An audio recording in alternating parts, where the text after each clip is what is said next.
led into a very intense human trafficking investigation.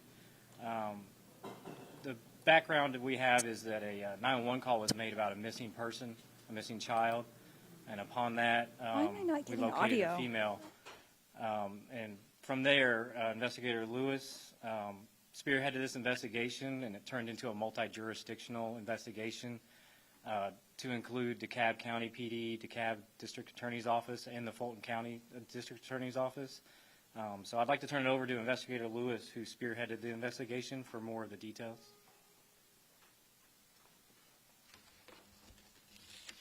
Hello, everyone. Thank you for coming. I really appreciate you all coming out. My name is Investigator Tracy Lewis, TracyLewis. I am an investigator with the City of Atlanta Police Department Special Victims Unit, COPS Unit. That is C as in Charlie, EOP as in Paul, S, and the FBI Match Task Force. On February the 29th, Atlanta police officers were dispatched to Children's Healthcare of Atlanta in reference to a call of a 15-year-old female that had been reported missing, but they have recently recovered.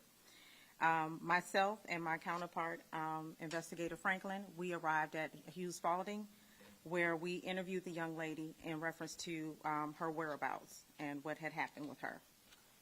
She was able to provide details stating that she had been trafficked. She had been reported missing back in February. And this is now, she was reported missing back in December, all the way up until February. She was able to provide us names of the suspects, which were the traffickers, as well as that evening we were able to obtain the identification of one of the traffickers that was holding her. This trafficking situation was located where she was being held it was in DeKalb as well as in Atlanta. It started in DeKalb County, and then she was then transported to Atlanta. During this time that she outlined everything, she identified one suspect at the moment as being Albert Wells, and she accused him of trafficking her for sexual servitude. During a forensic interview, she mentioned she was speaking to us about what was going on with her, and she was providing more information. During this interview, the forensic interviewer found out that she remembered a case where she interviewed another young lady who was also a trafficking victim, and she was able to link these two cases together. She then in turn got me in contact with Detective Benton and Detective Marison with the DeKalb County DA's office and DeKalb County Police Department, and from that the investigation began to come together. It was determined during this joint investigation that the victim, as well as possibly 3 other victims, were trafficked by these men that we have in custody at this moment in time. It was determined that these sexual servitude trafficking situations took place in DeKalb County, firmly in DeKalb County, and firmly in Fulton County. At this time, with the assistance of Detective Benton and Detective Marison with the DeKalb County PD's office and DeKalb County DA's office, we established a link to these subjects as well as to the victim. The subjects that we have in custody at this moment in time are Albert Wells, Eugene Smith, Talbot Blunt, and also subsequently during our investigation we determined there was another male that was charged, and his name is Levi Sears. At this moment in time, the main focus that we're having this press conference is to shed light on that we have one more outstanding suspect. That suspect's name is Harold Poole, Harold, P as in Paul, OOLE. If anyone knows the whereabouts of Mr. Harold Poole, please call 911 or either Atlanta Police Crime Stoppers. You can call anonymously, or for a possible award up to $2,000. The phone number for Crime Stoppers is 404-844-TIPS. 404-844-TIPS. This does remain to be an ongoing investigation. Like I said, we do have other victims out here that we're going to have to speak to and get them to identify our subjects.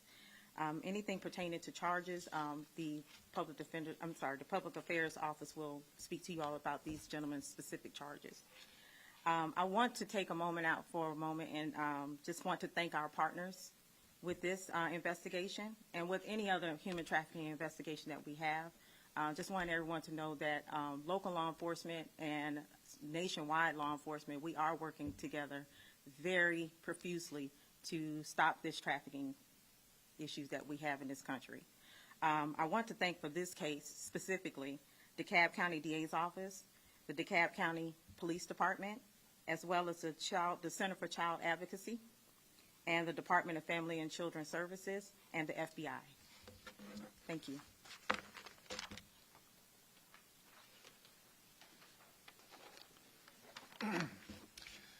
Good morning. I'm Casey Benton. I'm an investigator in the Office of the DeKalb County District Attorney Sherry Boston. I'm honored to stand here this morning with our law enforcement partners who have worked tirelessly on this case to rescue the victim in this case and to identify and arrest those who are accused of exploiting this victim for their own gain. This case is a prime example of why it's critical that law enforcement prioritize human trafficking investigations. Traffickers prey on the most vulnerable people in our community, people who oftentimes feel like they have no one to trust and nowhere to turn. I've worked in the DeKalb County District Attorney's Office for 2 years now, but recently I've moved to a position that is solely dedicated to human trafficking and internet crimes against children. Our office recognized the critical need to address these types of crimes. And thanks to a federal grant, I am proud to say that every day I get to work with law enforcement agencies across DeKalb County, including DeKalb Police and Atlanta Police, to stop traffickers and abusers from victimizing people in our communities. Traffickers don't just operate in one city or one county. In fact, they oftentimes move their victims from place to place in an effort to hide from law enforcement. Traffickers, that's why it's so important to have these partnerships. And today, we stand united to send a message to traffickers that if you victimize people in our community, we will find you, we will stop you, and we will hold you accountable. Thank you.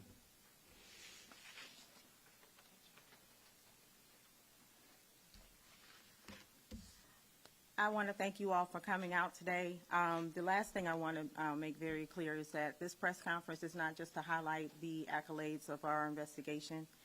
This is also to show and shed light on that we're looking for this gentleman, Mr. Harold Poole. He is outstanding. He does have warrants for his arrest pertaining to this case. And then again, if anyone has any information pertaining to Mr. Harold Poole's whereabouts, they can contact 911 or they can contact the Atlanta Crime Stoppers at 404-577-TIPS, and they can remain anonymous. Thank you so much for your time. Yes. Can you give us the ages of the other victims?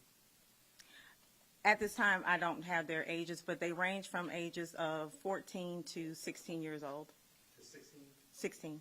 Investigator, can you walk us through how they would operate? How would they get these stories? So a lot of these young ladies, unfortunately, and young men, they are already in foster care or in the foster care systems. But that's not always how we get our we have victims. There are also children that are at home every day with their parents. We have a big issue with social media these days. They're recruiting from social media. They're also having their friends and their counterparts that are in school with them recruit them as well. So it's just depending on which situation you're referring to, it's always different on how they're being recruited. So would you describe this as a sex trafficking ring? Is there multiple victims other than these three that you've identified that you think maybe are still out there? Or as of right now, the only thing that we know of is the 3 victims that are remaining that we need to speak with. If we determine later on in our investigation that there are more, then we'll expand it further. You said 3 victims you need to speak with. You haven't identified them yet? No, we have identified them, but we just need to speak with them. When you talk about them being lured on social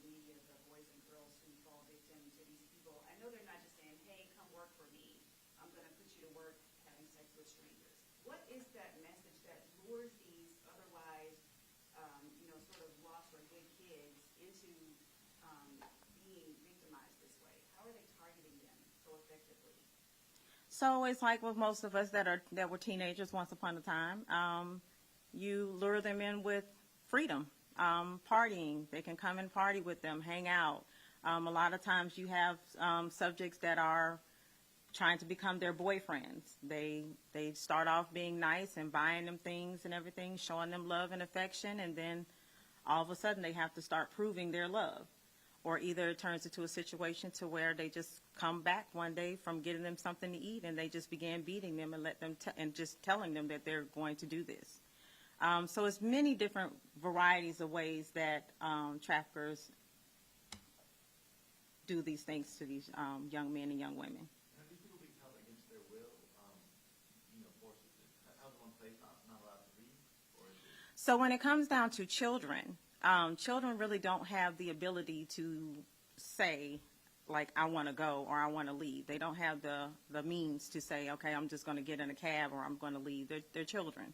So 18 and below, those are what we consider children. They don't have the ability to just say, I'm just going to leave and that's going to be okay. There also been threats of violence that if they do return home and they do tell, that things will happen to them. So freedom is not a situation that these people are encountering when it comes down to these traffickers. So I guess it must have been awfully courageous of this 15-year-old to make this decision to call 911. Were you able to give us any insight to what was going through her head to make her say, enough is enough? Well, she actually went to a place of refuge, and the person that she went to seek refuge from was actually very nice to her and actually called 911 for her. And we want to thank her as well. But during this investigation, she was absolutely wonderful. She's a very sweet young lady. She has a big future ahead of her. We just pray that she'll be okay from this. The other part is that she was very, very knowledgeable about what was going on. She made sure that she remembered things and stuff like that. She was excellent. She remembered tag numbers and stuff like that. And it's because she watches crime shows. She told us this because she watches crime shows. So she kind of tried to remember things. So just in case if something happened to her, we will be able to find out who did it and where she was. So these victims were held without the will, but she was able to escape the home to get to a place of refuge to call 911? Yes. Okay. Have any of these suspects showed up on your radar before? No. No, sir. They have not been. None of these suspects did we have any knowledge about. Are they all in Atlanta and they have residents? Do they live further up? So none of them are Atlanta residents per se. One, Mr. Smith, had an apartment here in Atlanta where the victim was being trafficked out of, but however, he has been since evicted from that location, and he was living in DeKalb. But none of them have Atlanta addresses whatsoever. How many locations have you all identified that have been used as trafficking